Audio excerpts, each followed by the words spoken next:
We are going to start by bringing into awareness some of the moving parts of self-worth. We have your inner thoughts, we have your deep beliefs, we have your intentional and unintentional emotions, and we have the alignment of our actions with the previous three. Let's start with focusing on the main culprit of a negative self-image, your inner talk and your attention. As we know, your thoughts contribute to the formation of your inner beliefs. And what you focus on is going to affect your self-worth. Are you focused on your imperfections? If so, when you catch yourself doing this, immediately focus your attention on the parts of you that you love and that you are grateful for. There is so much to be grateful for. Imagine your inner talk as the formation and creation of energy, and your attention is where you're directing this energy. If you think, I love myself, while holding your attention on yourself, you are creating and sending these energies to yourself. Just as when you think thoughts and feel feelings of love while putting your attention on someone else,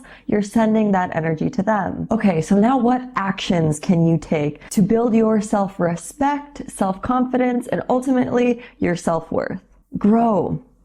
Why is nature perfect? It's infinitely evolving. The universe is infinitely expanding, meaning perfection is not a destination. It is a journey. When you see this and come to this realization, you will realize that you are perfect as you are, in alignment with growth. Watching this video alone is an affirmation to your ever-evolving self and your dedication to growing. Aligned action is so important. Think to yourself, what are some of the things that you can do that can affirm your inner thoughts of self-respect, self-confidence, and your self-worth? Sometimes it can end up being something completely random that indirectly builds that confidence. Think to yourself, what are some of the things that I can do externally that can confirm these energies within? When I asked myself this before, I came up with being able to do body weight pull-ups. After I accomplished that, I thought, you know what? If I was able to do a handstand, I would really respect myself more. Then when I accomplished this, I was like, well, what else can I do to increase my self-confidence indirectly?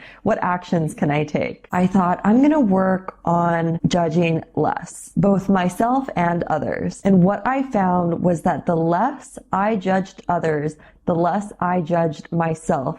And the less I judged myself, the less judgmental I was to others. Now, one of the fastest ways to build your self-respect is doing what you said you were going to do. This is the easiest way to utilize external action to affirm and add power to your inner thoughts of self-worth. If you tell yourself you're going to go to the gym in the morning or that you're going to start eating healthy, do it. Because if you don't, you're telling your subconscious that you don't respect yourself. And over time, you're going to lose trust in yourself. If your boss told you to do something, you are more than likely to get it done. So why is it that when you say you're going to do something, it doesn't always get done? One of the hardest parts of self-employment, entrepreneurship, freelance work is building or maintaining that self-respect. Following through on those tasks and goals that you set yourself. This applies to everyone. Show up for yourself. And part of showing up for yourself is caring about how you feel.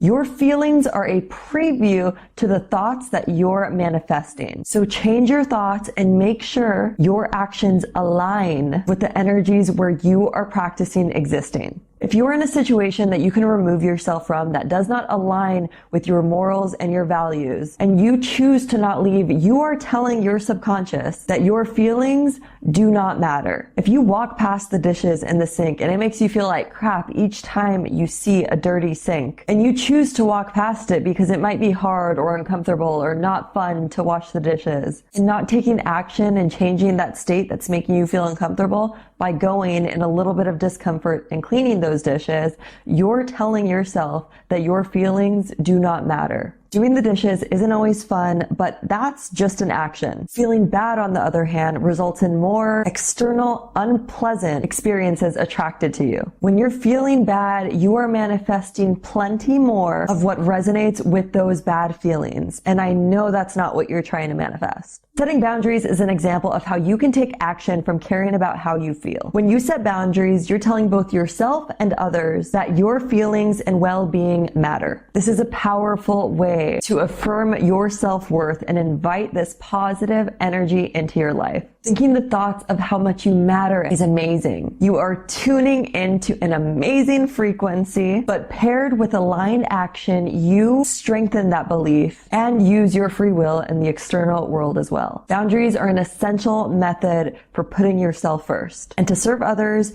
you have to put yourself first. With your glass empty, you can't pour into others. So in taking care of you and prioritizing your well-being, you are actually contributing more to others than pretending you're okay and letting these unpleasant energies build within you. Be selective of the energies you're allowing in your life. When we think boundaries, we usually think within our personal relationships, but it also applies to the relationships themselves. Am I willing to let this person's energy into my life? Does this person contribute to my inner growth, and do I contribute to theirs? Now, boundaries also extend beyond people. Set intentional, quality boundaries with how much social media you consume, the foods you let into your body, the quality of water you drink, the time you go to sleep, the time you wake up, and so importantly, the thoughts you choose to entertain. Now, going back to speaking about who we let into our lives, this topic relates to resonance. When it comes to self-worth, the people around us can influence a lot. Are you around people who think low of themselves, or speak poorly about themselves, or look down on themselves, or speak negatively about themselves, or speak negatively about others, or put others down? Do the people in your life, do your friends put you down in a joking manner? Like I mentioned in one of my previous videos, the subconscious doesn't